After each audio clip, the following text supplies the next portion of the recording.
بسم اللہ الرحمن الرحیم الحمد للہ وکفا والصلاة والسلام علی عباده الذین اصطفى اما بعد فاعوذ باللہ السمیع العلیم من الشیطان الرجیم بسم اللہ الرحمن الرحیم آیت سورہ البقرہ آیت 216 216 یہاں سے ہم آغاز کر رہے ہیں 16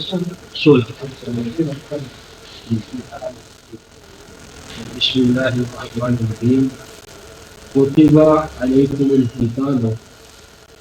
وهو کرہ لکم وعسى ان تکرهوا شیئا وهو خیر لکم وعسى ان تحبوا شیئا وهو شر لکم واللہ یعلم وانتم لا تعلمون صدق اللہ مولانا العظیم اللہ تعالی رسول النبی الکریم ونحن على ذلك من الشاهدين الشاكرين الحمد لله رب العالمين. کوتبہ یہ کاتبہ یکتب سے فعل مفعول ہے. کاتبہ تحریر کرنا اور کسی چیز کو ڈیوٹی اور فریضے کے طور پر عائد کرنا، کسی چیز کو لازم کرنا. کوتبہ لازم قرار دیا گیا، علیکم تمہارے اوپر، تمہارے لیے واجب قرار دے دیا گیا تمہارے لیے، الکتاب اللہ کے راستے میں کتاب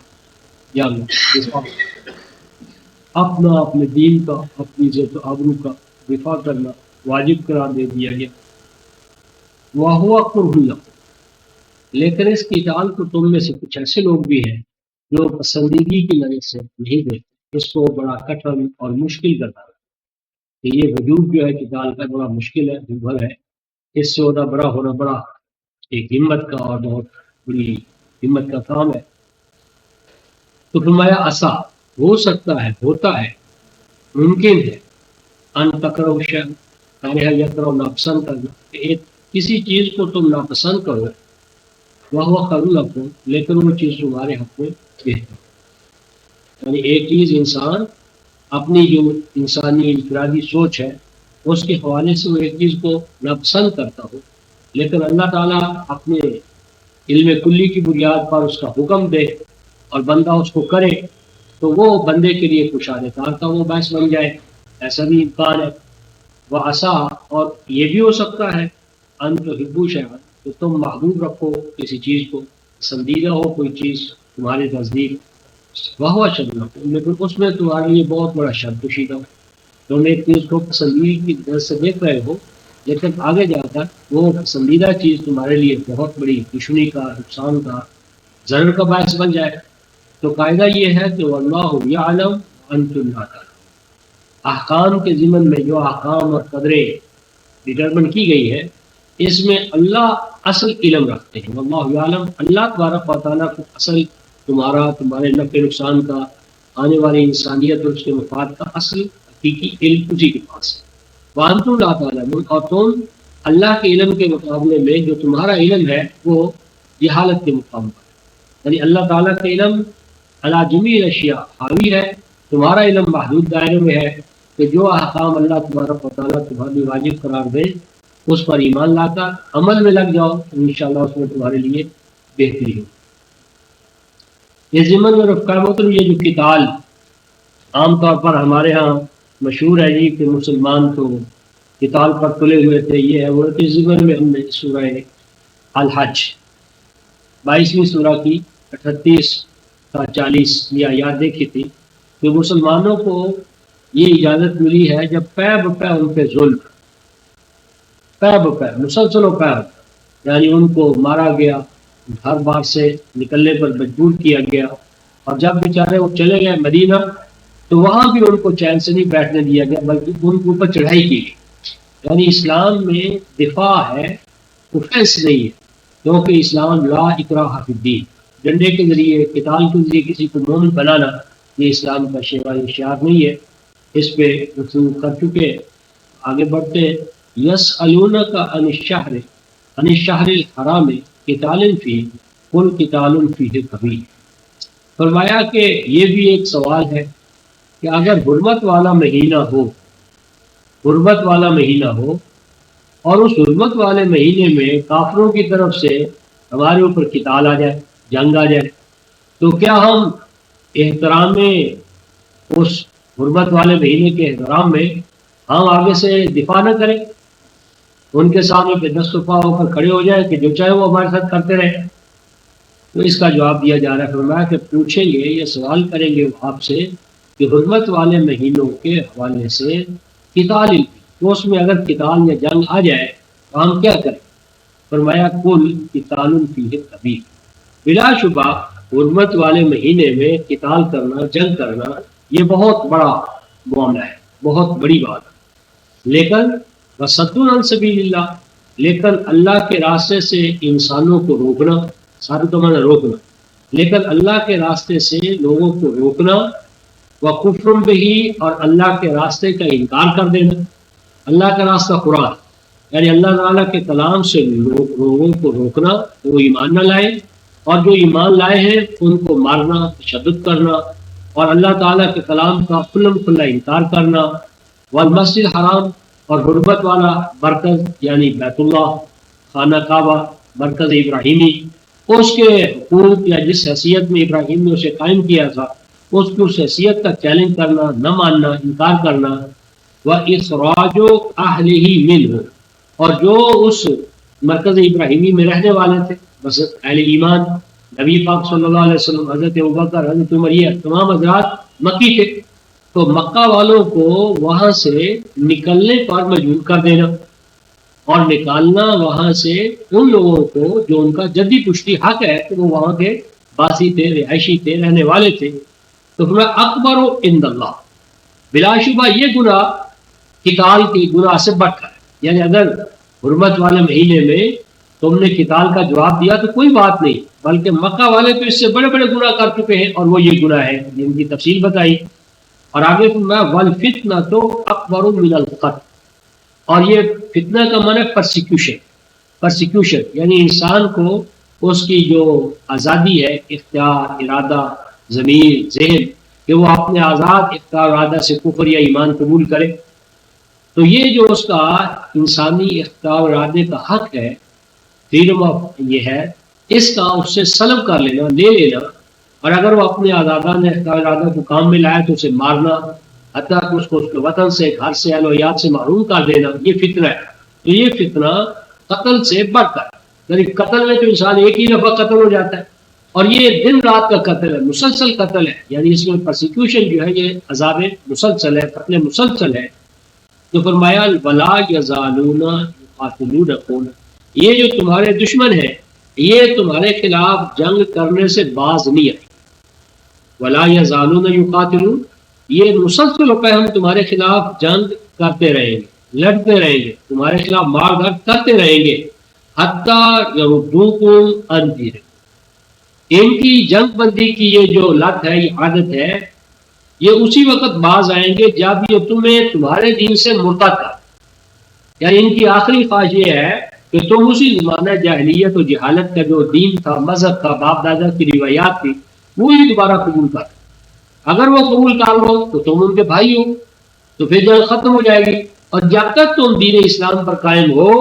اور ان کا بس چلے گا تو یہ جنگ سے باز آنے والے نہیں ہیں۔ ان استطاعوا، اگر ان کے بس میں ہو تو فوراً تمہیں یہ اپنے باپ دادا کے دین پر لے جائے۔ وَمَن يَرْتَدِدْ مِنْكُمْ عَنْ دِينِهِ، اور جو کوئی تم میں الٹا ہو گیا، ارتدہ کا معنی ہوتا ہے جس راستے سے آئے اسی راستے سے واپس چلا جائے، یعنی الٹے پاؤں لوٹ جائے، اور جو کوئی تم میں سے لوٹ جائے یا لوٹ جائے گا ان دین ہی، دین اسلام، کہ وہ دین اسلام، دین قرآن جو اللہ کے کلام میں تمہیں بتایا گیا ہے، اگر اس سے کوئی وہ لوٹ گیا، مرتد ہو گیا، واپس میں باپ دادا کے دین پر چلا گیا، فَيَمُتْ،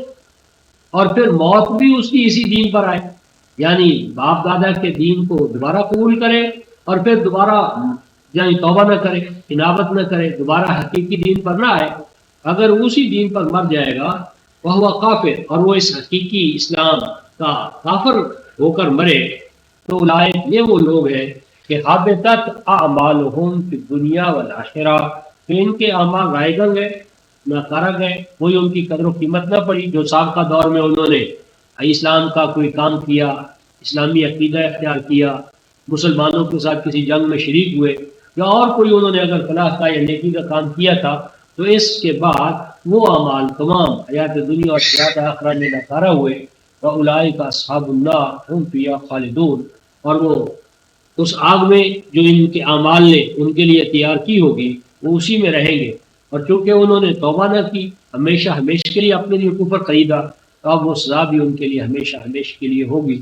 لیکن ان کے برعکس ان الذین آمنوا، وہ لوگ جو ایمان لائے، اور جہاں بھی قرآن میں ایمان آیا ہے تو ایمان سے مراد توحید ہے، اور ایمان سے مراد ایمان بالقرآن ہے۔ ایمان بالتوحید کا ثبوت ہے سورہ یوسف 12 سورہ آیت 106، اور ایمان سے مراد ایمان بالقرآن ہے یہ سورہ محمد آیت نمبر 2۔ سورہ یوسف آیت 106 میں فرمایا وَمَا يُؤْمِنُ أَكْثَرُهُم بِاللَّهِ إِلَّا وَهُمْ مُشْرِكُونَ، کہ ان کی اکثریت اللہ پر ایمان تو رکھتی ہے لیکن کس طرح؟ شرک کے ساتھ۔ تو ایمان ہوتا ہے شرک کے ساتھ، وہ ایمان اللہ کے ہاں قبول نہیں ہے۔ اور سورہ محمد میں فرمایا آمنوا بما نزل علی محمد، ایمان سے مراد ہے قرآن پر ایمان۔ قرآن پر ایمان اصل ہے، اور اس کے نتیجے میں نبی پاک صلی اللہ علیہ وسلم پر ایمان، کتابوں پر ایمان، آخرت پر ایمان، ہاتھی کے پاؤں میں سب کا پاؤں۔ تو جب قرآن پر ایمان آ جائے گا، ایمان ہوگا، تو تمام ایمانیات کی جڑ اور اساس قائم ہو جائے گی۔ تو بلا شبہ جنہوں نے اللہ کو توحید کے ساتھ اور قرآن حکیم کے حوالے سے مانا، والذین ہاجروا، اور وہ لوگ کہ جنہوں نے ہجرت کی۔ ہجرت کے لیے بھی قرآن میں دو چیزیں، ایک ہے ہجرت الہ، ہجرت الہ کے ساتھ، یہ ہجرت ہوتی ہے مکانی، یعنی کسی جگہ کو جو دارالکفر ہو اسے چھوڑ کر دارالاسلام کی طرف جائے۔ اور ایک ہجرت ہوتی ہے فی اللہ، ہجرت فی اللہ۔ یہ جو ہجرت اللہ ہے یہ دائمی نہیں ہے۔ ہجرت اللہ مکانی ہجرت ہے، ایک مکان سے دوسرے مکان کی طرف جانا، یہ ہنگامی ہے۔ یہ اس وقت ہوتی ہے جب دارالاسلام بالفعل کہیں قائم ہو جائے۔ اور جو ہجرت فی اللہ ہے یہ مستقل ہے، اور ہجرت فی اللہ سے مراد ہوتی ہے ان تمام چیزوں کو چھوڑ دینا کہ جن کے چھوڑنے کا اللہ تبارک و تعالیٰ نے ہمیں پابند۔ ہاجرہ کا معنی چھوڑنا، وطن چھوڑنا جب دارالاسلام، اور اللہ پہ ہجرت کرنا یعنی ان احکام سے، اوامر سے، نواہی سے کہ جن سے اللہ تعالیٰ ہمیں رکنے کا، باز آنے کا حکم دیا، ان سے رک جائے، تو یہ ہجرت فی اللہ ہے۔ ہجرت فی اللہ دوامی ہے، اور ہجرت فی اللہ مکانی ہے، زمانی ہے۔ تو فرمایا کہ جنہوں نے ان احکام سے اپنے آپ کو بچا لیا جن میں اللہ تعالیٰ کی ناراضگی پائی جاتی ہے، یا جب دارالاسلام قائم ہو تو جو اس طرف ہجرت کرے، وجاہدوا فی سبیل اللہ، اور وہ جہاد بھی کرے اللہ کے راستے میں۔ جہاد کی بھی دو شکلیں، ایک جہاد ہے اسلامی مملکت کے قیام کے بعد جو قتال ہے، اور ایک ہجرت ہے، ایک جہاد ہے دوامی۔ اس کا ثبوت ہے سورہ الفرقان اور آیت نمبر 25-52، جہاد کبیر۔ اور وہ جہاد کبیر ہے کتاب اللہ کو پھیلانا، کتاب اللہ کا سمجھنا، کتاب اللہ کا سمجھانا، کتاب اللہ کو جہاں تک ممکن ہو اس کے نور کو، اس کی تعلیمات کو، اس کے ترجمے کو، اس کی اشاعت کو عام کرنا، یہ جہاد دائم ہے، یہ جہاد کبیر ہے۔ جہاد کبیر یہ کبھی ختم نہیں ہوتا، حرام زندگی کے ہر سانس پر مومن پر واجب ہے کہ اس جہاد کبیر میں اشاعت کتاب اللہ میں لگا ہے۔ فرمایا اولئک یرجون رحمت اللہ، یہ لوگ جو ہیں یعنی جو اللہ کو توحید کے ساتھ اور قرآن پاک پر ایمان کے بعد قبول کریں، اور وہ لوگ جو اگر مکانی ہجرت کا تقاضا ہو مکانی ہجرت کریں، ورنہ ہر حال میں دائمی ہجرت ان احکام سے جن میں منفی نوعیت ہے اس سے وہ باز آ جائے۔ اور وہ لوگ جو اگر ریاست قائم ہو جائے تو قتال کریں، ریاست سے پہلے ہو تو قرآن حکیم کی اشاعت میں لگ جائے۔ اولئک یہ وہ لوگ ہیں یرجون رحمت اللہ، جو اللہ کی رحمت کے امیدوار، ان کو امید رکھنی چاہیے کہ اللہ کی رحمت انہیں حاصل ہو کر رہے گی۔ واللہ غفور رحیم، اور اللہ اپنے بندوں کے لیے مغفرت یعنی حفاظت عطا کرنے والا، پروٹیکشن عطا کرنے والا، یعنی بندے اگر اللہ کی طرف جھکیں گے، اس کے احکام پر چلیں گے تو اللہ تعالیٰ ان کی پروٹیکشن کرے گا کفار کے مقابلے میں، اور ان اعمال کے مقابلے میں جو انسان کے توازن ذات کو توڑنے والے ہیں۔ اور رحیم وہ مادر مہربان کی طرح اللہ کا عطا کردہ نظام، اقدار، وحی بندے کے لیے مادر مہربان سے بڑھ کر یعنی فضل کرم جود عطا کرنے والی ہے۔ اس کے بعد اگلا ایک سوال، یسألونک عن الخمر والمیسر، یہ لوگ سوال کریں گے آپ سے خمر کے بارے میں اور میسر کے بارے میں۔ خمر ہر وہ چیز جو عقل انسانی کو ڈھانپ ہے، جس کے نتیجے میں انسان اپنی عقل سے کام لینے کے قابل نہ رہے۔ وہ نشہ جتنی بھی ایسی چیزیں ہیں جو عقل انسانی کو تباہ کرنے والی ہے وہ حرام۔ یعنی جس طرح پہلے ہم نے دیکھا کہ جان کا تحفظ بنیادی قدر، مال کا تحفظ بنیادی قدر، انسان کی عزت و آبرو کا تحفظ بنیادی قدر، اسی طرح انسان کی عقل کا تحفظ یہ دین کا بنیادی تقاضا ہے۔ یعنی اسلامی ریاست کا فرض ہے کہ وہ اپنی رعیت کے عقل کو، عقلی صلاحیتوں کو، جو نقصان پہنچانے والا لٹریچر ہو، حالات ہو، کھیلے ہو، جی ایسے آداب ہو، ایسی خوراک ہو، ایسا نشہ، یعنی ہر وہ چیز جو عقل انسانی کو تباہ کرے، عقل انسانی کو نقصان پہنچائے۔ تو عقل انسانی ریشنلزم یعنی انسانوں کو ان کی عقل اور حکمت اور تدبر پر تو قائم رکھنا ہے۔ تو جو چیزیں اس میں نقصان دہ ہیں وہ خمر ہے، خواہ وہ یعنی شراب ہو یا اس کی جتنی بھی شکلیں ہوں۔ مطلب قرآن نے الخمر میں تمام چیزیں جمع کر دی جو عقل انسانی کو ڈھانپنے والی ہے، اس کو نقصان پہنچانے والی ہے، عقل انسانی کو کمزور کرنے والی۔ اور المیسر جو ہے یہ یسر سے ہے، یعنی جسے ہم کہتے ہیں بائیں ہاتھ کا کھیل۔ اس میں یسر میں ہر وہ کمائی شامل ہے جس میں انسان کی جدوجہد انوالو نہ ہو، یعنی لاٹری، یعنی سٹہ، یعنی جوا، یعنی کرایہ، یعنی یہ جاگیردارانہ نظام کہ اللہ کی زمین ہے اور اللہ کی زمین پر قبضہ کر لیا ہے، اب وہ بیچارہ ہاری ہے، کسان ہے، محنت کاش ہے، وہ محنت پہ محنت کیے جاتا ہے، اور یہ سب گھر بیٹھے گھر بیٹھے اس کی وہ محنت کا محصل جو ہے وہ اپنے اٹھا کر لے آ رہے۔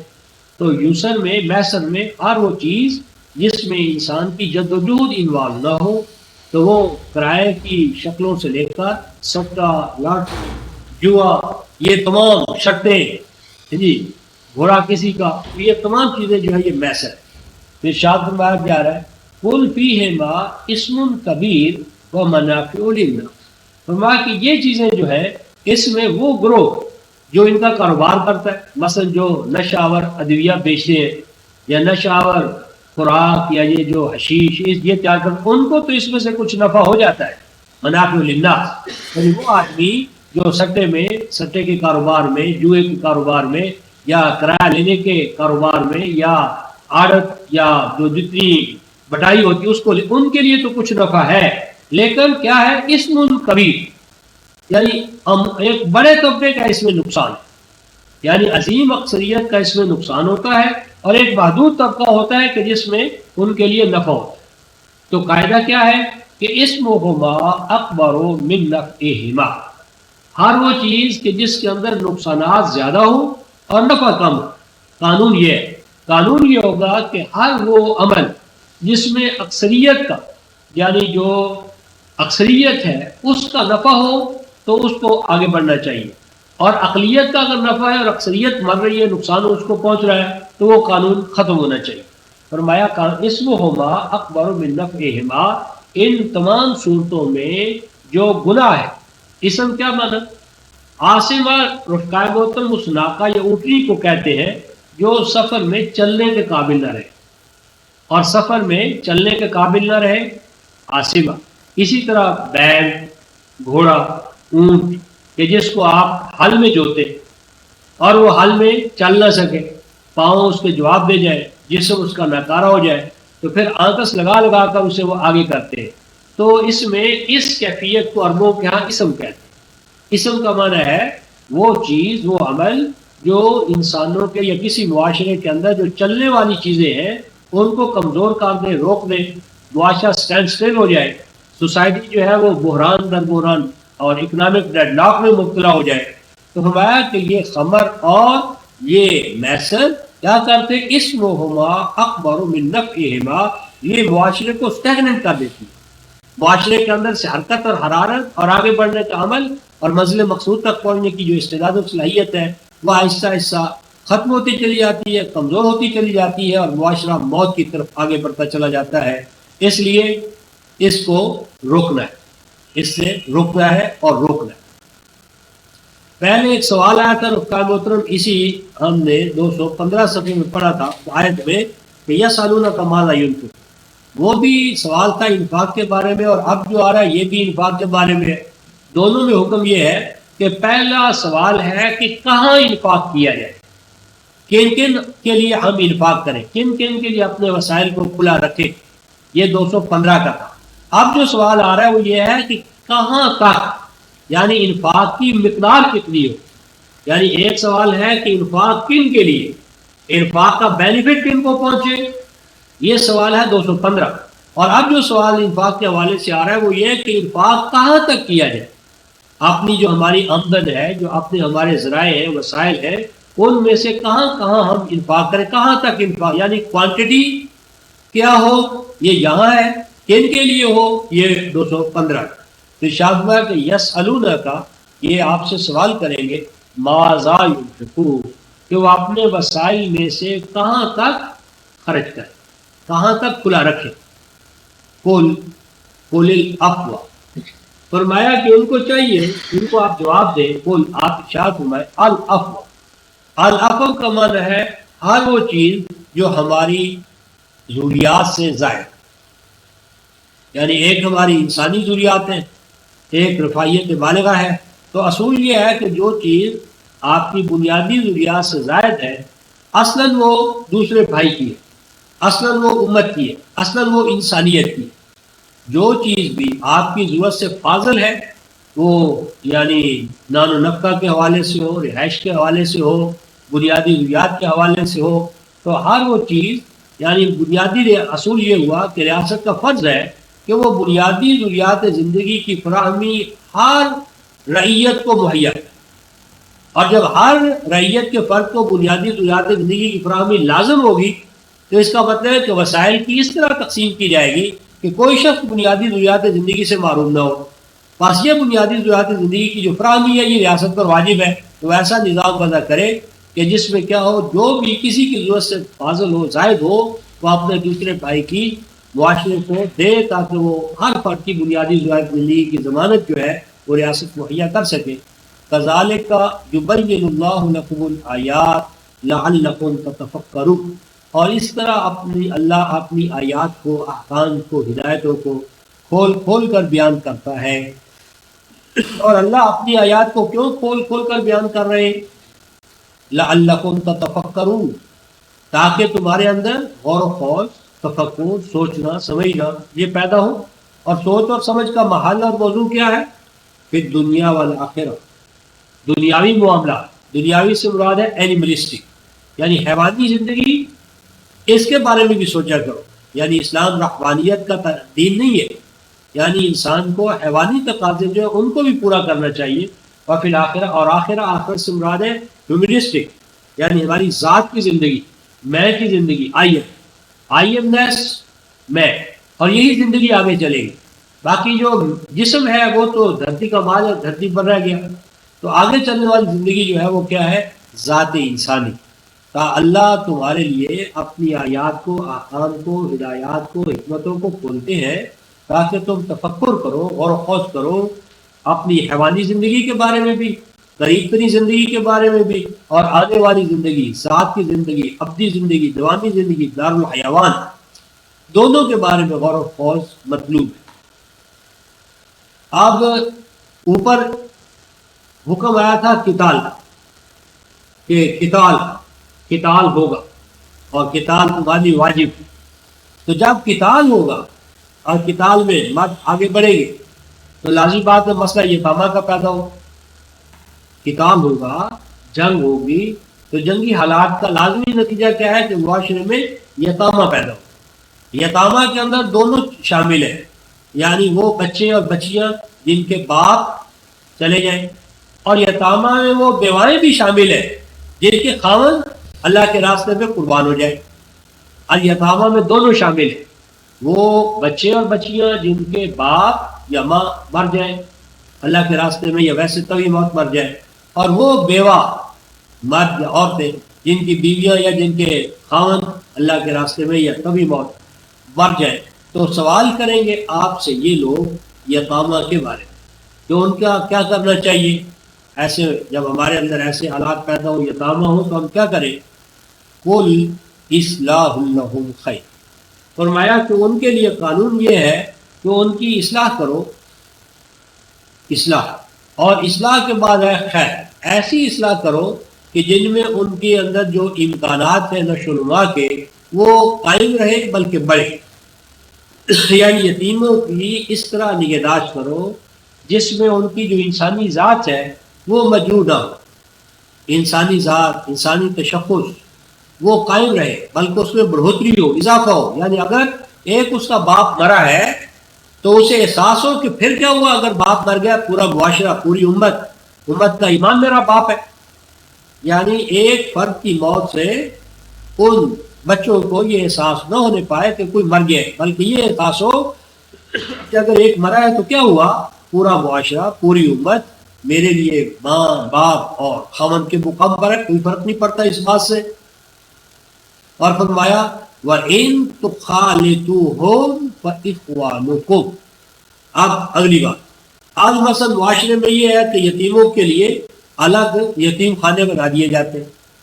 یتیم خانے، اور یتیم خانے بنا کر ان کے لیے پورا چندے مانگے جاتے ہیں اور یہ اور وہ. قرآن کہتا ہے الگ یتیم خانے مت بناؤ. قرآن کہتا ہے وَإِن تُخَالِطُوهُمْ، یعنی یتیموں کو الگ تھلگ یتیم خانوں میں نہ رکھو بلکہ ان کو خلا ملا یعنی اپنے اندر شامل کرو. یعنی جس طرح کی سوسائٹی ہے، جس طرح کے وہ ان کے معیارات ہیں، تو ہر ایک اپنے یعنی جو اس کے بھائی بند ہیں، عزیز و اقارب ہیں، چچے ہیں، ماموں ہیں، اور ہیڈ نیچے اوپر جو نظام ہے وہ نظام اپنی اپنی حیثیت کے مطابق ان بچوں کو اپنے گھر میں ان کو سمیٹ لے، اپنے گھر میں ان کو شامل کر لے، اپنے گھر کا ماحول ان کو دے. یتیم خانوں کا ماحول نہ دیا جائے. اور اگر تم ان کو آپس میں، اپنے خاندان میں، اپنی فیملی میں، اپنے ماحول میں ان کو پارٹنر بنا، خلیط، خلاطہ یعنی پیوند کاری، جس طرح دو چیزوں کو باہم جوڑ لیا جاتا ہے، تو یہ جوڑ لگا لینا یتیموں کا اپنے خاندان میں، اپنی سوسائٹی میں، اپنے قریب قریب حالات میں، یہ بہتر ہے. کیوں؟ فَإِخْوَانُكُمْ، اس سے تمہارے اور ان کے مابین اخوت قائم ہے. یعنی علیحدگی نہیں ہوگی، بیزاری نہیں ہوگی، یہ نہیں محسوس ہوگا کہ ہم کسی اور کے اور وہ کوئی اور ہے. یعنی ان کو تم اپنائیت دو، اخوانیت دو، اور ان کو اپنی سوسائٹی کا، ماحول کا، معاشرے کا، خاندان کا فرد بنا لو. یہی بہتر ہے تمہارے لیے. واللہ یعلم المفسد من المصلح. لیکن یاد رکھو ایسا نہ ہو کہ ملایا تو ہے ان کو بہتری کے لیے، لیکن بس ان کے پاس وسائل تھے،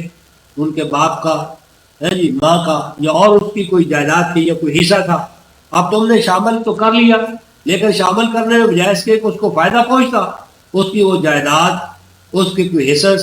اس کے ماں باپ کا کوئی جو تھا وہی تم ہڑپ کر گئے. تو ایسا نہ کرنا چاہیے. واللہ یعلم المفسد من المصلح. اگر فرمایا کہ اللہ خوب جانتا ہے ان کو جو فساد برپا کریں گے مصلح کے رنگ میں. یعنی دعویٰ تو اصلاح کا تھا لیکن عمل میں کیا کیا، ان کے وسائل ہڑپ کر گئے اور ان کے لیے فساد کا، تباہی کا، نقصان کا باعث بنا. ایسا نہ چاہیے، مومن ہوتے ہوئے تمہیں ایسا نہ کرنا چاہیے. وَلَوْ شَاءَ اللَّهُ لَأَعْنَتَكُمْ إِنَّ اللَّهَ عَزِيزٌ حَكِيمٌ. بس یوں سوچ لیا کرو کہ آج تم کسی کے یتیم کو دیکھ رہے ہو، یوں تصور کرو کہ اگر اللہ کی مشیت بھی ہوتا، یعنی ایسا بھی تو ہو سکتا تھا کہ وہ یتیم تم ہی ہوتے، تمہارا ہی بیٹا ہوتا، تمہاری ہی بیٹیاں ہوتی، تمہاری عزیز و اقارب ہوتے. یعنی یتیم کو تم دوسروں کی نظر سے دیکھ رہے ہو. اگر تم اپنے بارے میں یہ گمان کر لو کہ اگر یعنی قوانین طبی کے تحت یا ویسے حالات کے تحت یہ یتیم ہونا تمہارے لیے ہوتا، تمہارے بچوں کے لیے ہوتا، تمہارے عزیز و اقارب کے لیے ہوتا، تو تم کیا چاہتے؟ کیا یہ چاہتے کہ ان کو الگ تھلگ پھینک دو اور باسی ٹکڑے اور روٹیاں ان کی طرف پھینک دو اور جو ناکارہ کپڑے ان کو دے دو اور مزید پر ان پر خیرات اور جسم کا احسان جتا جتا کر ان کی رہی سہی جو ان میں خودداری وہ بھی تباہ کر دو؟ فرمایا کہ اگر قوانین طبیعہ کے تحت یہ بات تمہارے ساتھ ہو جاتی تو لَأَعْنَتَكُمْ، تو یہ بات تمہیں کتنی ناگوار گزر، کتنا یہ طرز عمل تمہاری ناپسندیدہ ہوتا. اس لیے فرمایا ان اللہ عزیز الحکیم، اللہ تعالیٰ جو تمہیں حکم دے رہے اس میں اللہ کے غلبے کا اظہار ہے. نتیجہ یہ ہے کہ اگر اس پر چلو گے تو تمہارا معاشرہ غالب رہے گا، اور اللہ تعالیٰ کا یہ حکم حکمت میں مبنی ہے. اگر ایسا کرو گے تو تمہارے معاشرے میں حکمت کے چشمے جاری رہیں گے، اور اگر آپ نے نہیں کیا تو نہ غلبہ ہمارے پاس نہ حکمت ہمارے پاس. تو یہ اللہ جو کچھ تمہیں احکام دیتے ہیں وہ باربرائے حکیم اور عزیز غلبہ. اب جب یتامہ آئے، یتامہ یعنی جس کا خاوند مر گیا یا جس کا والد مر گیا تو یتیم ہو گئے، اب ان کے لیے نکاح کا مسئلہ آ جائے گا. اس لیے اگلی آیت میں نکاح کا مسئلہ شروع ہوگا. فرمایا وَلَا تَنكِحُوا الْمُشْرِكَاتِ حَتَّى يُؤْمِنَّ. تو مثلا تمہاری بیوی مر گئی اور تمہیں آپ رشتہ چاہیے یا کوئی اور، تو فرمایا بات نکاح کرو مشرکات سے تاکہ وہ مومن نہ ہو جائے. یعنی مومن کے لیے جائز نہیں کہ وہ کسی مشرکہ سے نکاح کرے، یہ واجب. اور آگے فرمایا کہ اگر مشرکہ ملتی ہے لیکن وہ مطلب مشرکہ ہے اس سے تو نکاح کر نہیں سکتا. اس کے مقابلے میں والا امت مؤمنہ، ایک ایسی عورت جو سابقہ جو زمانہ جاہلیت کا سماج چلا آ رہا تھا اس میں وہ آزاد عورت نہیں تھی، یعنی مثلا نکرانی تھی، ملازمہ تھی، کسی اور کے گھر میں وہ خادمہ کے طور پر کام کر رہی تھی. تو فرمایا کہ اگر کوئی خادمہ جو موحدہ ہو، مومن ہو، جس کے اندر ایمان اور توحید آ گیا ہے، وہ خیر بہتر ہے مشرکہ سے. یعنی مشرکہ ہے، آزاد ہے، خود مختار ہے، لیکن ہے وہ مشرک، تو اس کے ساتھ تمہیں نکاح کرنے کی اجازت ہے. لیکن ایک خادمہ اگر وہ موحدہ ہے تو وہ تمہارے لیے بہتر ہے. وَلَوْ أَعْجَبَتْكُمْ، اگرچہ طبی طور پر بشری طور پر تمہارا دل دماغ تو یہی چاہتا ہے کہ تم آزاد ہو، تو آزاد عورت تمہارے لگے کی ہو جس سے تم نکاح کرو. لیکن شرک مانے، شرک وہ چیز ہے کہ جس کی وجہ سے ہم تمہیں اس مشرکہ سے نکاح کرنے کی اجازت نہیں دیں. اور آگے فرمایا وَلَا تُنكِحُوا الْمُشْرِكِينَ حَتَّى يُؤْمِنُوا. اور اسی طرح اگر تم نے اپنی بیٹیاں، بہنیں، پھوپھیاں، ان کا نکاح کرنا ہے، ان کا نکاح کرنا ہے تو مات نکاح کرو مشرکین سے. یعنی اپنی بیٹی کا، پوتی کا، نواسی کا، خالہ کا، کسی کا نکاح تم نے کرنا ہے، تم ولی ہو تو مات نکاح کرو اپنی بیٹیوں کے مشرکین سے. حتیٰ یؤمنوا، تاکہ وہ موحد نہ ہو جائے. اگر موحد ہے تو نکاح کرو، اگر موحد نہیں تو ان کے ساتھ نکاح مت کرو. اب رفقائے محترم اگر اس آیت کو آگے بڑھائیں اور وہ جو عام طور پر ہم آیت پڑھتے سورہ روم کی آیت نمبر 32 لا تکونوا من المشرکین، کہ مشرکوں میں سے نہ ہو جائے. اور مشرک کون ہوتے ہیں؟ من الذین فرقوا دینهم وقالوا شیعا کل حزب بما لدیہم فرحون. تو اگر کوئی شخص اس فرقہ پرستی کو شرک سمجھتا ہے، یعنی یہ فرقے جتنے ہیں ان کو شرک سمجھتا ہے، اور شرک سمجھنے کے باوجود وہ اپنی بیٹیاں انہی فرقہ بازوں کو دیتا ہے، انہی فرقہ بازوں سے لیتا ہے، انہی کو دیتا ہے، تو پھر اس کا اپنا ایمان کہاں ہو؟ یا جب قرآن کی روح سے ہم ان کو مشرک کہیں تو مشرک سے نہ آپ رشتہ لے سکتے نہ دے سکتے. تو فرمایا نہ نکاح کرو اپنی بیٹیوں کے، بہنوں کے، خواتین کے مشرکوں سے اگر تاکہ وہ مومن نہ ہو جائیں. وَلَعَبْدٌ مُؤْمِنٌ خَيْرٌ مِّن مُشْرِكٍ وَلَوْ أَعْجَبَكُمْ. اور فرمایا کہ ایک نوکر ملازم ماتحت جو آزاد نہیں ہے، اس لیول پر نہیں ہے، لیکن ہے وہ موحد، مومن کا معنی موحد، وہ زیادہ بہتر ہے اس سے جو مشرک ہے، اس کا سٹیٹس، منصب، خاندان بڑا ہے وہ مشرک، تو تمہارے لیے وہ مشرک بہتر نہیں ہے، یہ ماتحت ملازم سیکنڈ درجے والا بہتر ہے. وَلَوْ أَعْجَبَكُمْ، اگرچہ تمہیں تو آزاد مشرکی بھائی. یعنی تبھی تقاضا تو یہی ہے لیکن ایمان کا تقاضا یہ ہے کہ تم موحد مومن کو ترجیح دو، اگر یہ اسٹیٹس کے حوالے سے وہ کام بھی کیوں نہ ہو۔ یہ حکم کا حاکمانہ، اب اس حاکمانہ حکم کی حکیمانہ توجیہ بتا کہ یہ کیوں ضروری ہے، اس حکم کی علت کیا ہے، حکمت کیا ہے، کیوں یہ ضروری ہے۔ اولئک یدعون الی النار، فرمایا کہ جب تم مشرکین سے لوگے اور اپنا انہیں دو گے تو وہ تو پھر جتنا ان کے ہاں آل اولاد کا نظام ہوگا وہ تو سارا جہنم کے ایندھن بنے گے۔ جتنی بھی ان کے ہاں پیدائش ہوگی، ہے جی، تمہارے گھر میں اگر مشرک آ گئی تو وہ توحید کا پودا کیسے یہاں جنم وہ پروان چڑھنے دیں گے؟ اور اسی طرح اگر تمہاری بیٹی جو ہے وہ مشرکوں کے ماحول میں چلی گئی تو وہ کیسے وہاں اہل توحید کو آگے لانے کا وہ بن سکے گی اصل ذمہ دار۔ فرمایا کہ یہ اس لیے ہے کہ اگر تم اس پر عمل نہ کرو گے اور مشرکوں سے رشتے لیتے اور دیتے رہو گے تو وہ تو یدعون الی النار، وہ تمہیں بلائیں گے، پہنچا دیں گے جہنم کی، جہنم کا ایندھن بنو گے۔ واللہ یدعو الی الجنت والمغفرہ، اور اللہ تمہیں یہ حکم دیتا چاہتے ہیں کہ تم جنت والے بنو اور اللہ تعالیٰ کے ہاں سے تم مغفرت پاؤ، پروٹیکشن ملے اس کے قانون کے تحت بزنس۔ وَيُبَيِّنُ آیَاتِهِ لِلنَّاسِ لَعَلَّهُمْ يَتَذَكَّرُونَ، اور فرمایا کہ اللہ اپنی آیتیں، احکام، ہدایتیں اس طرح کھول کھول کر بیان فرما رہے ہیں لوگوں کے لیے، اہل ایمان کے لیے، تاکہ وہ ان آیات پر عمل درآمد کے لیے حکمت سیکھ سکیں، تذکر، تاکہ وہ احکام الہیہ کی جو امپلیمنٹیشن ہے اس کا میتھڈ، اس کا طریقہ کار جو ہے ان کو معلوم ہو سکے۔ اب جب نکاح آیا تو نکاح کے حوالے سے اب آگے ازدواجی زندگی شروع ہوئی، نکاح کرنا نہ کرنا۔ اب نکاح کا باب جب آئے گا تو نکاح کے باب کے بعد اب عورتوں کا جو معاشرتی پہلو ہے میاں بیوی کا وہ باب شروع ہو گیا۔ تو فرمایا یسألونک عن المحیض، فرمایا کہ جب یہ معاشرت کا باب شروع ہوا تو اس میں ایک تقاضا آئے گا کہ پوچھیں گے کہ حیض کے بارے میں کیا احکام ہے اللہ کی وحی میں۔ حیض مینسز جو عورتوں کا ایک دورانیہ ہوتا ہے، اس میں تقریباً تمام مذاہب نے حیض کی حالت میں عورت کو ناپسندیدہ، نجس اور برا اس حد تک کہ وہ یعنی پانی کو، برتن کو، چارپائی کو ہاتھ نہیں لگا سکتی۔ یہود میں خاص طور پر حیض کے ایام میں وہ بالکل الگ تھلگ ہو کر کسی کونے میں پڑی رہے بغیر چارپائی کے، کسی چیز کو ہاتھ نہ لگائے، کوئی اس کو دے تو وہ بھی اخبار میں وہ تمام احکام موجود ہے، حتیٰ کہ حنود کے ہاں ان سے بھی بڑے احکام ہیں، یعنی وہ اچھوت بن کے رہ جاتی ہے اور ان ایام میں اس کی زندگی اور موت برابر ہو جاتی ہے۔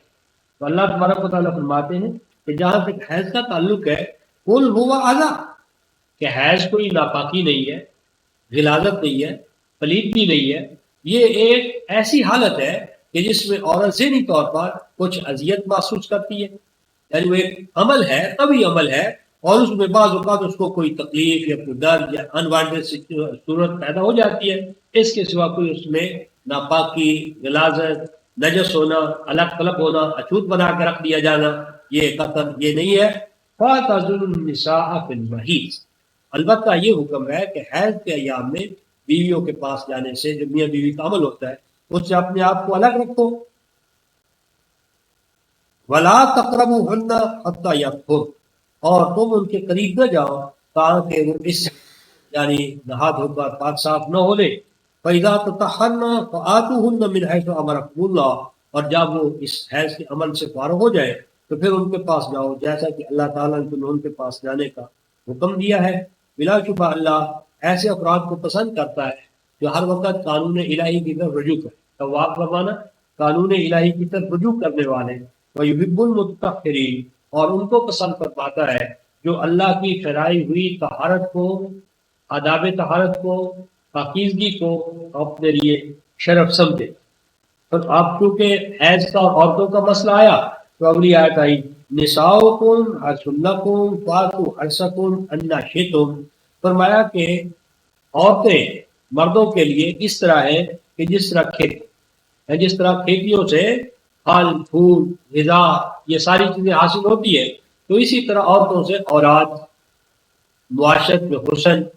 اور اخوت اور بھائی چارہ اور یہ تمام چیزیں جو ہے یہ پیدا ہوتی ہے۔ تو فرمایا کہ جہاں تک عورتوں کا تعلق ہے ان کے پاس تم جاؤ۔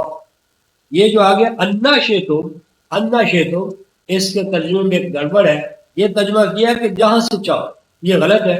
انا شیتم کا جب چاہو، یعنی جب چاہو، وہ تمہارے لیے بیوی ہے، جائز ہے، سوائے حیض کے ایام میں جب بھی تم ان کے پاس جاؤ جا سکتے ہو، لیکن ایک بات سنو، وہ کیا؟ وَقَدِّمُوا لِأَنفُسِكُمْ وَقَدِّمُوا لِأَنفُسِكُمْ، فرمایا کہ اولاد ڈھیروں ڈھیر کرتے چلے جانا نہیں، سوچا کرو۔ وَقَدِّمُوا لِأَنفُسِكُمْ، پہلے پلاننگ کیا کرو۔ قدم تقدیر پلاننگ، سوچ سمجھ، منصوبہ بندی، یعنی پہلے منصوبہ بندی کیا کرو، سوچا کرو کہ تمہیں کتنے نفوس چاہیے، کتنی تمہاری ضروریات ہے، کتنے تمہارے وسائل ہیں، وسائل کو دیکھ کر اپنے لیے منصوبہ بندی کیا کرو اور آنے والے نفوس کے حوالے سے پہلے سے کچھ تیاری کیا کرو۔ یعنی پہلے اولاد ہوتی چلی جاتی ہے اور وسائل اور حالات سازگار نہیں ہے، تو یہ کیا ہے؟ قدموا لانفسکم،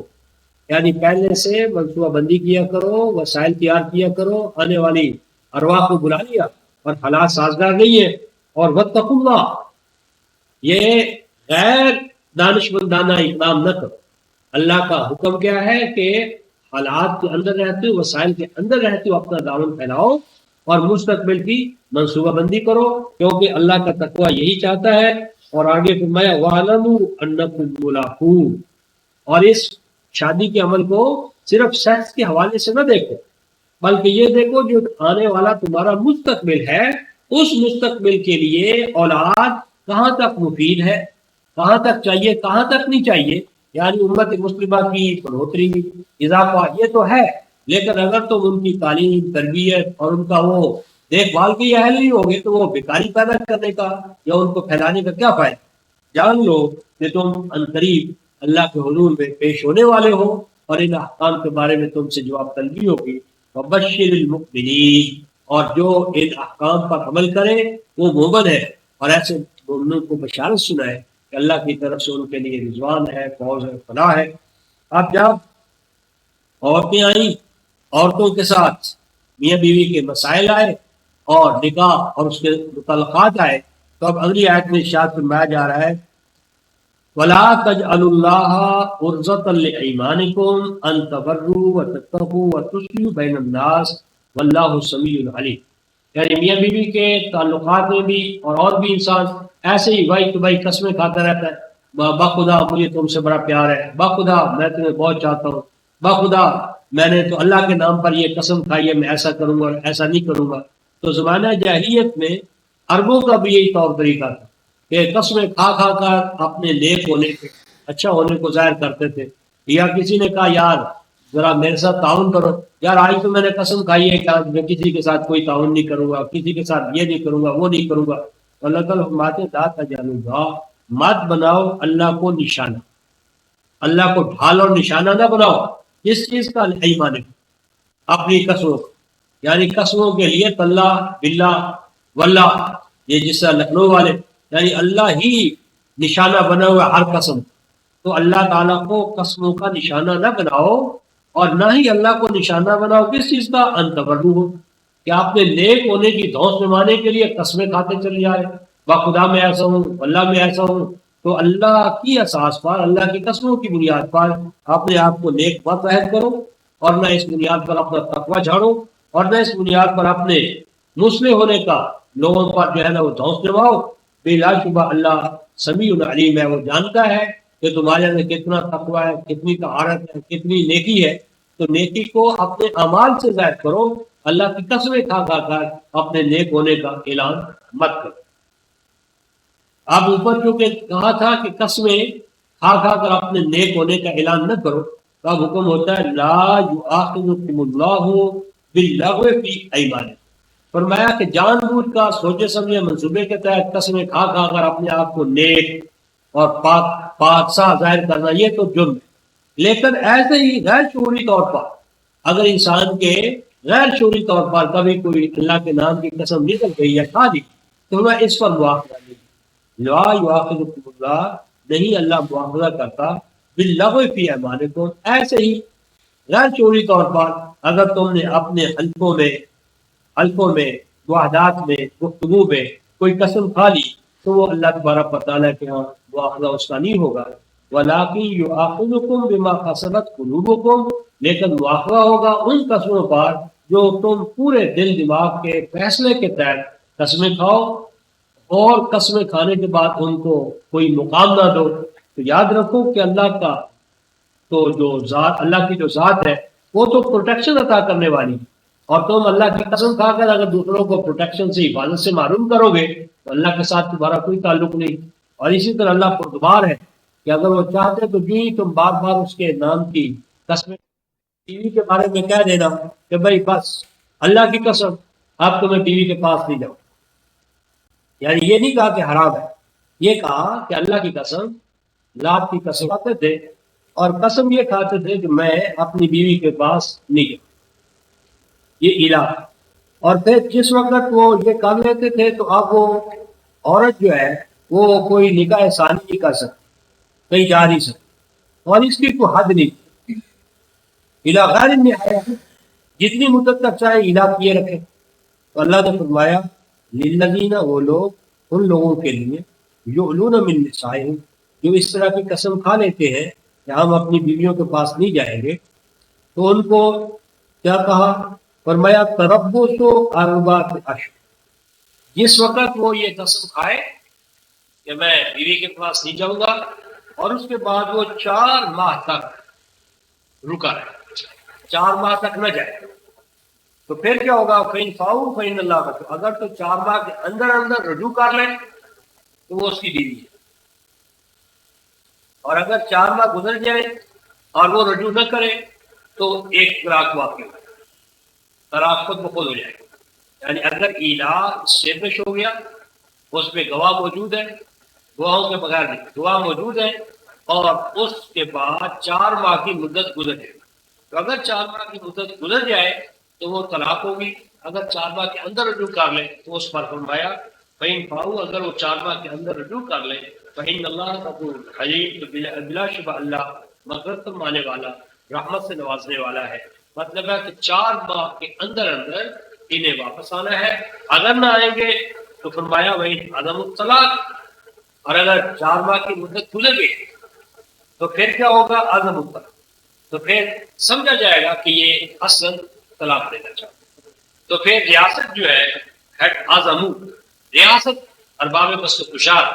یعنی فیملی آرڈیننس، یعنی فیملی جو ہماری کورٹس ہے ان کے جو ارباب بست و کشاد ہیں وہ فیصلہ کر دیں گے طلاق۔ فَإِنَّ اللَّهَ سَمِيعٌ عَلِيمٌ، بلا شبہ اللہ سننے والا اور جاننے والا ہے۔ اب جب اس طرح کی الہ سے طلاق کا مسئلہ شروع ہوا تو آپ جن کو طلاق دے دی جائے گی ان کے مسائل شروع ہوئے، آگے حکم ہوتا ہے وَالْمُطَلَّقَاتُ يَتَرَبَّصْنَ بِأَنفُسِهِنَّ ثَلَاثَةَ قُرُوءٍ، کہ جن خواتین کے بارے میں طلاق کا فیصلہ ہو جائے، یا جن عورتوں کے بارے میں ریاست، حکومت کا ادارہ فیصلہ کر دے کہ ان کو طلاق ہو گئی، تو طلاق کے اعلان کے بعد وہ انتظار کریں عقد ثانی کا، دوسرے نکاح کا۔ کب؟ فرمایا 3 قروء جو ہے یہ 3 حیض ہے، 3 حیض، اور ہمارے پاکستان میں 3 حیض کی بجائے 3 ماہ اس کو کہا گیا کہ 3 ماہ تک عقد ثانی کو نہیں کر سکتے، اور جب وہ 3 ماہ گزر جائیں گے تو اس کے بعد وہ نکاح کر سکتی ہے۔ وَلَا يَحِلُّ لَهُنَّ، اور جس وقت طلاق ہو گئی اور وہ 3 ماہ کی مدت گزار رہی ہے، 3 قروء کا وقفہ گزر رہا ہے، فرمایا نہیں حلال ان عورتوں کے لیے کہ وہ چھپائیں اس چیز کو جو پیدا کیا ہے اللہ نے ان کے اندر، اگر وہ ایمان رکھتی اللہ پر اور آخرت کے دن۔ مراد یہ ہے کہ اگر ان کے ہاں یعنی اس 4 ماہ میں یہ جو قروء کا عمل ہے، اس دوران ان کے پیٹ میں اگر کوئی سابقہ خاوند سے بچہ ہے تو اسے چھپانا نہیں چاہیے، اور اس کا چھپا کر کسی اور کے ساتھ اس کا رشتہ قائم کرنا، حسب نسب میں گڑبڑ کرنا، یہ ان کے لیے جائز نہیں ہے۔ اور اس کے بعد فرمایا وَبَعُولَاتُهُنَّ أَحَقُّ بِرَدِّهِنَّ فِي ذَلِكَ إِنْ أَرَادُوا إِصْلَاحًا، کہ جس وقت ریاست نے فیصلہ کیا طلاق کا، کہ طلاق خاوندی طلاق ہونے کے بعد وہ 3 ماہ کی مدت گزار رہی ہے، 3 ماہ کی مدت گزار رہی ہے۔ اب قرآن کہتا ہے کہ اگر اس 3 ماہ کی مدت میں اگر یہ دونوں رجوع کرنا چاہیں، یعنی سابقہ خاوند اور یہ عورت اگر یہ رجوع کرنا چاہے، یعنی اگر وہ خاوند جو ہے یہ ابھی 3 ماہ کی مدت جس کی بیوی گزار رہی ہے، اگر وہ چاہے کہ میں دوبارہ رجوع کروں، وَبَعُولَاتُهُنَّ اور ان کے وہ خاوند کہ جن سے طلاق کا انہوں نے مطالبہ کیا تھا، طلاق ان کو ملی اور وہ انتظار میں تھی، تو وہ سابقہ خاوند زیادہ حق رکھتے ہیں اس بات کا کہ وہ انہیں اپنے گھروں میں بسا لے، اپنے گھروں میں بسا لے، واپس لے آئے۔ ان ارادو اصلاح، اگر وہ دوبارہ مقصود اصلاح ہو، فساد یا تنگ کرنا یا نقصان پہنچانا نہ ہو۔ اس ضمن میں رفقائے محترم ہمارے ہاں جو فقہی ہمارا نقطہ نظر ہے اس میں تو ہم نے یہ کیا ہے کہ اگر کوئی خاوند بیوی کو طلاق طلاق طلاق بس 3 دفعہ لفظ بول دے طلاق طلاق طلاق تو بس طلاق ہو جائے، اور اس کے بعد اب کیا ہوتا ہے حلالہ ہوتا ہے کہ 3 دفعہ اسے طلاق طلاق طلاق کا لفظ بولا، اب کہتے ہیں وہ اپنی طور پر حرام ہو گئی، اب کہتے ہیں کہ اس کا کسی اور خاوند سے نکاح کیا جائے، پھر وہ طلاق دے، پھر اس کے رجوع کرے، تو یہ سارا کتاب اللہ کے بالکل خلاف ہے۔ ابھی یہ تھوڑا سا آگے چل کر طلاق کے حوالے سے قرآن کی جو آیات ہے وہ یکجا ہم کرتے ہیں تاکہ اس مسئلے میں جو قرآنی نقطہ نظر ہے وہ ہمارے سامنے آ جائے۔ تو فرمایا کہ اگر وہ خاوند ارادہ کرے اصلاح کا تو حق رکھتے ہیں وہ کہ وہ ان بیویوں کو لوٹا لیں۔ وَلَهُنَّ مِثْلُ الَّذِي عَلَيْهِنَّ بِالْمَعْرُوفِ وَلِلرِّجَالِ عَلَيْهِنَّ دَرَجَةٌ، اور فرمایا کہ جس طرح یہ خاوند حق رکھتے ہیں تو وہ ان کو لوٹائیں، اسی طرح اگر یہ عورتیں چاہیں تو ان کا بھی حق ہے، سوائے اس کے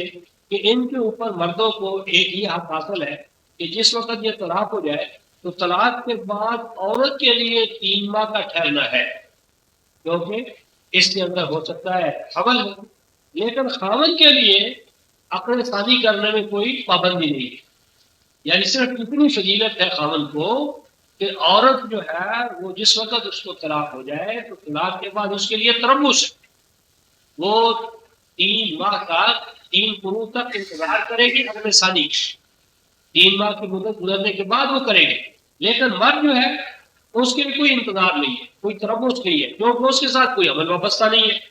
صرف اتنا مرد کو عورت پر طبی طور پر فزیولوجیکلی صرف اتنی اسے فضیلت ہے، درجہ ہے، اگر یہ کوئی درجہ ہے تو بس اتنا ہے کہ اس کے لیے وہ چیز نہیں ہے۔ اور آگے سنو، واللہ عزیز الحکیم، اور اللہ غلبے اور حکمت والے ہیں۔ اب وہ کبھی وظائف الگ الگ، تو مرد کے ساتھ چونکہ پیدائش کا عمل براہ راست نہیں ہے، اس کے ساتھ عمل نہیں ہے، تو اس نے اس کو ڈیٹین نہیں کیا، اور اس کے ساتھ چونکہ ایک اگلے بچے کا نسل کا حسب کا نسب کا تعلق ہے، اس لیے اس کو 3 ماہ کا انتظار کرنا ہے، اور جس وقت وہ حاملہ ہو جائے گی عمل تو پھر 3 قروء نہیں رہے گی عدت اس میں، پھر کیا ہوگی حتیٰ کہ وضع حمل ہو جائے، وضع حمل ہونے تک وہ دوسرا نکاح نہیں کر سکتا، اور جب حمل وضع ہو گیا، بچہ پیدا ہو گیا، اب مزید اگر وہ خاوند چاہے تو 2.5 سال تک اور وہ نکاح اور نہیں کر سکتا، یعنی پھر اس کے اوپر والوالدات یرضعن، یعنی وہ اولاد کا جو ہے بچے کا پالنا، اس کو دودھ پلانا، اگر وہ خاوند تقاضا کرے اور قاضی مناسب سمجھے تو وہ 2 سال اور 6 ماہ یعنی 30 مہینوں تک وہ اس کو روک سکتا ہے کہ نہیں پہلے اس کو مطلب ہے دودھ پلاؤ، نشوونما اس کی ہو، جب اس سے فارغ ہو جاؤ تو پھر تم جا کر کسی سے نکاح کرو۔ لیکن اگر وہ باہم رضامندی سے کوئی درمیانی حل تلاش کر لے، یا ان کی اور عورت مل جائے، یا عورت جو ہے وہ کہتے نہیں صاحب مجھے تو یہ میرا حق ملا، یہ مجھے نہیں دیتا، تو بس دونوں صورتوں میں بہتر یہ ہے کہ وہ اپنے بچے کا خیال کر کے اس کی تربیت کے لیے اپنے آپ کو اس قربانی کے لیے تیار کرے، اور خاوند بہتر ہے کہ اس کے لیے قربانی کرے، دونوں کے لیے یہ سورہ طلاق میں اس مسئلے کو کھولا جائے گا۔ اس کے بعد ارشاد ہوتا ہے رفقائے محترم، الطلاق